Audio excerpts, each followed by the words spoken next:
Hello বন্ধুগণ, আসসালামু আলাইকুম। আজকের যে বিহারটি দেখাচ্ছি এই বিহারের নাম পাহাড়পুর বা সম্পুর বৌদ্ধবিহার। আমি আজকে আলোচনা করব এটা কিভাবে নামকরণ করা হয় এবং কত সাল হইতে কত সাল পর্যন্ত এটা খনন করা হয় এবং কোন সালের বা কোন খ্রিস্টাব্দের এর ভাস্কর্যগুলো পাওয়া গেছে আসলে। এই বিহারটি হিমালয়ের দক্ষিণে সর্ববৃহৎ বৌদ্ধবিহারের পরিচয় বহন করে, যার নাম পাহাড়পুর বা সম্পুর বৌদ্ধবিহার। যুগ যুগ ধরে এই স্থানে বায়ুবাহিত ধুলাবালির আস্তরণ জমে এক বিশাল পাহাড়ের রূপ নেয়। সম্ভবত এভাবেই এই স্থানের নাম হয় পাহাড়পুর।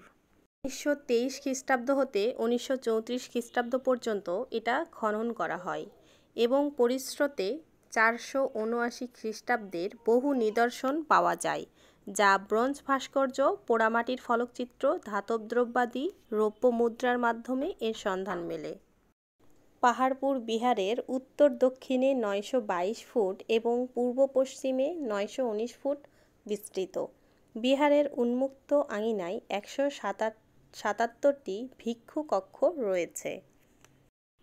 এই স্থান হতে উৎকীর্ণ মাটির সিলের পাঠোদ্ধার হতে জানা যায় যে এ বিহারের প্রকৃত নাম ছিল সম্পুর মহাবিহার, যা আমরা এখন জানি পাহাড়পুর মহাবিহার। আশা করি সন্তানদেরকে নিয়ে ভ্রমণ করবেন এবং সন্তানদেরকে দেশের সম্পদ দেখিয়ে উৎসাহিত করবেন। ধন্যবাদ।